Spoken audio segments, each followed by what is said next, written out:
Sarah and Michael, driven by a love for adventure and the stories hidden in unseen corners of the world, found themselves en route to a cabin deep in the northern woods near Oshawa. This wasn't just any retreat.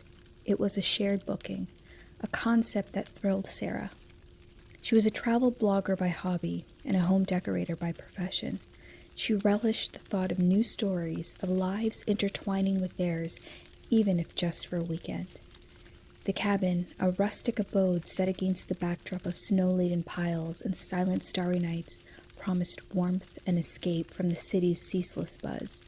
The isolation of the wilderness gave Sarah a mix of excitement and a hint of apprehension, stirring something primal within her. Upon their arrival, they ran into one of the other guests who would be sharing the same cabin with them for the weekend. His name was Tom. Tom said he had already settled his bags in. Though Tom was a stranger to them, it was a detail that piqued Sarah's interest. The cabin's layout had the bedrooms on the second floor opposite ends to each other. It shared a common living space with kitchen, fireplace, bathrooms downstairs. It was both private and interactive, a design Sarah appreciated both professionally and personally. As Michael and Tom ventured out into the cold to gather firewood, Sarah busied herself in the kitchen.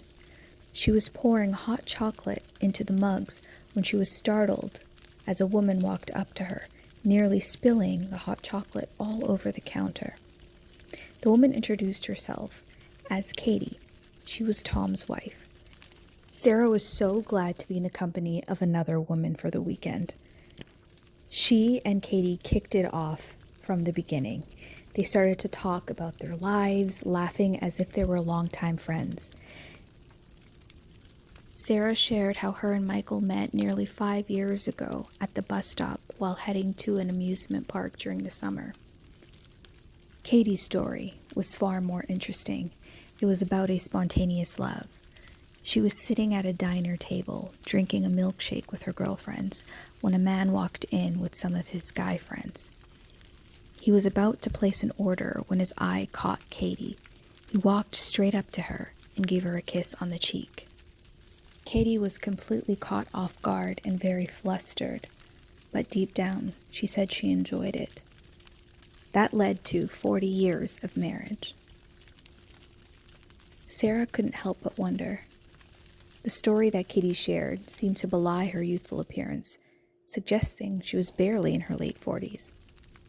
Katie was about to share something more, but then she abruptly paused, and then was deep in thought, as if whatever was going to come out next was super important. Katie excused herself, promising to return in a brief moment. Just about 10 minutes later, as the scent of hot chocolate continued to waft through the cabin, the men returned. They were shaking off the cold, anticipating the warmth of the fire. Sarah just couldn't hold her excitement in with her conversation with Katie and mentioned it to Tom. The atmosphere shifted palpably as the warmth from the fire could not chase away the chill that descended upon Tom's face as he heard of his wife's presence. With a voice tinged with sorrow, Tom revealed the truth. Katie had passed away 20 years ago at the age of 40 in a tragic accident after she went for a swim in a nearby lake where the current swept her away. Katie disappeared and her body never found. If she were alive, she would have been 60 today. Feeling the weight of the moment, Sarah suggested adding a splash of cognac to their hot chocolate to help soothe their nerves and ease the tension in the room. As the night deepened, a sense of fear settled over the cabin like a thick fog, seeping through the cracks in the walls and creeping into the corners of their minds. Sarah couldn't shake the feeling of being watched, her skin prickling with each creak of the floorboards and the rustle of the wind outside. Tom decided to call it a night. As his mood was shifting, he was saddened Sarah and Michael also decided to retreat to their rooms. The fire crackled with an intensity that seemed to mirror the tension in the room, casting eerie shadows that danced along the walls. Sarah and Michael were lying in their bed in their room as the clock struck midnight. A sudden gust of wind rattled the windows, the sound echoing through the cabin like a mournful wail. Sarah's heart raced as she glanced towards the door, half expecting to see it swing open to reveal what? She couldn't say, but the sense of foreboding that hung in the air was almost suffocating. With a trembling hand, Sarah reached for Michael's, wrapping her fingers around his, holding it tight. As the night wore on, Sarah's unease only grew. She was unable to shake the feeling of being watched. Sarah took up the courage and eventually slipped out of bed, leaving Michael's side as she ventured downstairs into the kitchen. There in the dim light, she saw her, once again, Katie. She was standing before her with a sadness in her eyes.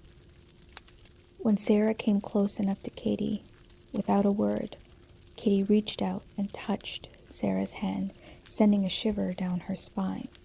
In that moment, Sarah was overcome with a sudden flash of memory. Katie being pushed down a flight of stairs by a drunken Tom. The truth of her fate buried deep in the woods beyond the cabin.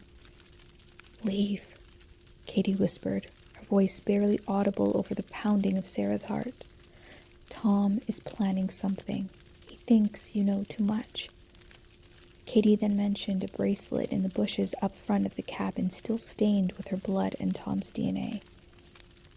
With a sense of urgency, Sarah woke Michael, their departure silent and swift as they left behind much of their belongings, planning to return later with the police.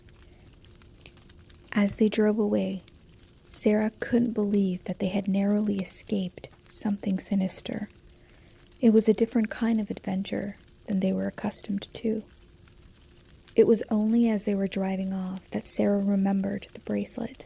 Despite not having time to search for it, she planned to inform the police about it once they reached the station, hoping it would provide the evidence needed to stop Tom. As the car went down the bumpy pathway, Sarah looked through the rearview mirror. She caught a glimpse of Tom standing on the porch, his arms crossed and his expression unreadable in the shadows cast by the fading cabin lights. In her mind, Sarah vowed to bring justice to Katie, but also she was looking forward to sharing her weekend encounter with her readers on her blog. It was definitely going to stir up a lot of curiosity and conversations. Hey Scary Story fans, I hope you enjoyed the short stories written and narrated by me. If you have a scary story that's fiction or non-fiction and would like it to be featured in my next video, send it to the email in the description below. In the meantime, sweet dreams and happy screaming!